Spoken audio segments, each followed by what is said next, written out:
Hi everyone, HBTU का जो additional round of counselling है जिसके लिए बहुत सारे स्टूडेंट के डाउट्स ये हैं कि सर पहले कब पार्टिसिपेट किया है, सीट नहीं मिली। कौन से स्टूडेंट है जो पार्टिसिपेट कर सकते हैं, ठीक है। ऐसे कौन से स्टूडेंट है जो पार्टिसिपेट नहीं कर सकते हैं, हमें कितना फीस पे करना होगा, क्या हमें दोबारा से रजिस्ट्रेशन फीस पे करनी होगी, एलिजिबिलिटी क्राइटेरिया क्या है अगर आप एक फ्रेश कैंडिडेट हो और पार्टिसिपेट करना चाहते हैं। तो ये सारी चीजें आपको इस पीडीएफ में जो एचबीटीयू की ऑफिशियल वेबसाइट पे अवेलेबल है यहाँ पे भी बताया गया है। इसके अलावा क्लियर करना हो, अगर आपके पास जेई का स्कोर कार्ड है, आप जेई में डिस्क्वालीफाइड थे या क्वालिफाइड हैं, दोनों ही कैंडिडेट पार्टिसिपेट कर सकते हैं। आप यूपी से हैं या अदर देन यूपी किसी भी स्टेट से हैं तो भी आप पार्टिसिपेट कर सकते हैं। यूपी के हो तो यूपी का डोमिसाइल लगेगा, अदर देन यूपी के हैं तो आप अदर स्टेट कैटेगरी में, अदर स्टेट कोटे की सीटें अभी वैकेंट हैं, इन पे भी आप पार्टिसिपेट यहाँ पे कर पाएंगे। 5% कोटा होता है, 37 टोटल सीट्स एचबीटीयू कैंपस में, तो उनके उन सीट्स के अगेंस्ट में जो भी सीटें वैकेंट होगी जिन ब्रांच में, उनमें अदर स्टेट वाले बच्चे भी पार्टिसिपेट कर पाएंगे।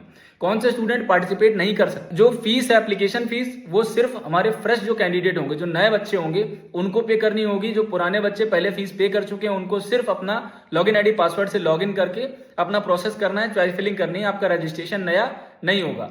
तो और पार्टिसिपेट कौन लोग नहीं कर सकते, देखो अगर आपका डॉक्यूमेंट वेरिफिकेशन, आपको पहले कोई भी सीट अलॉट हुई है, आपने सीट बुक करवाई थी, पेमेंट किया था, बट डॉक्यूमेंट वेरिफिकेशन नहीं हो पाया था, तो आप पार्टिसिपेट इस राउंड में कर पाएंगे। अगर आपको सीट मिली थी और बहुत सारे बच्चों ने सीट छोड़ दी होगी तो वो बच्चे पार्टिसिपेट नहीं कर पाएंगे, ठीक है। ध्यान देना है, जिन कैंडिडेट ने सीट आपको अलॉटमेंट आया और आपने आपके मनपसंद ब्रांच आपको नहीं मिली, आपने छोड़ दिया, तो आप एडिशनल राउंड में पार्टिसिपेट नहीं कर पाएंगे, ऐसा इनकी नोटिस में मेंशन है। बट फिर भी मैं आपको बोलूंगा एक बार अपना अकाउंट लॉगिन करके एक बार जरूर चेक कर लेना कि बाई चांस हो सकता है कि वहां पे ऑप्शन दे रहा हो। वैसे तो इन्होंने नोटिस में क्लियर मेंशन कर दिया है, बट इन केस फिर भी एक बार अपना अकाउंट जो है लॉगिन आईडी पासवर्ड से उसको लॉगिन करके देख लो कि वहां पे ऑप्शन आ तो नहीं रहा है। अगर आपका ऑप्शन कोई आ रहा है तो उसको आप डाल सकते हो, उसमें आप पार्टिसिपेट कर पाओगे। वैसे नहीं होगा क्योंकि उन्होंने नोटिस में क्लियरली बताया है। Eligibility criteria will be the same, जैसा भी जो एलिजिबिलिटी है 12th का परसेंटेज वगैरह वही 55 जनरल और 50% OBC and other state category जो रिजर्व कैंडिडेट है उनके लिए,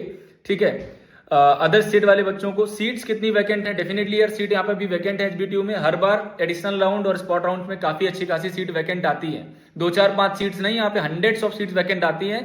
टोटल जो सीट्स होंगी उसका एक बड़ा नंबर ऑफ परसेंटेज अभी एचबीटीयू के एडिशनल राउंड में और स्पॉट राउंड में अलॉटमेंट दी जाएगी। बाकी जो भी प्रोसेस है वो फीस वाला प्रोसेस वही होने वाला है। जब आपको सीट मिलेगी तो जनरल वाले स्टूडेंट 75,000 पे करना होगा जनरल ओबीसी कैंडिडेट्स को, और अगर आप SC ST कैंडिडेट हैं तो आपको यहाँ पे 40,000 अमाउंट पे करना होगा, जो कि टोटल फीस में 1,35,000 वाली फीस में आपका डिडक्ट हो जाएगा, लेस हो जाएगा, ठीक है। तो आपको सीट मिलेगी तो वो पेमेंट करके आपको आगे फ्रीज या फ्लोट का ऑप्शन नहीं होगा, इसमें फ्रीज ही करना होगा। जो भी आपको सीट मिलेगी उस सीट में आपको फाइनल एडमिशन लेना होगा।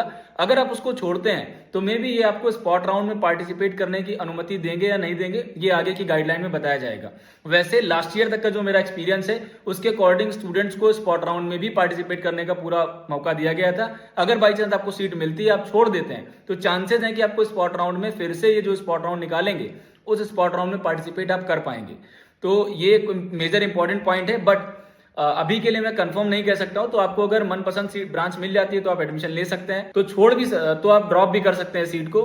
But majority of the seats इस राउंड में बहुत चांसेस हैं कि बच्चों को यहाँ पे सीट अलॉट, काफी अच्छे स्टूडेंट्स को, अच्छे नंबर्स को सीट अलॉट होंगी, ठीक है। डेट्स आपने देख ली है। सीट वैकेंट की बात की जाए, थर्ड एक ये भी पॉइंट है कि सर कितनी सीटें वैकेंट है, तो यार सीटें काफी अच्छी खासी वैकेंट रहती हैं एचबीटीयू में हर बार। इवन CS और IT ब्रांच में 2023 में 14 सीट्स वैकेंट थे स्पॉट राउंड में।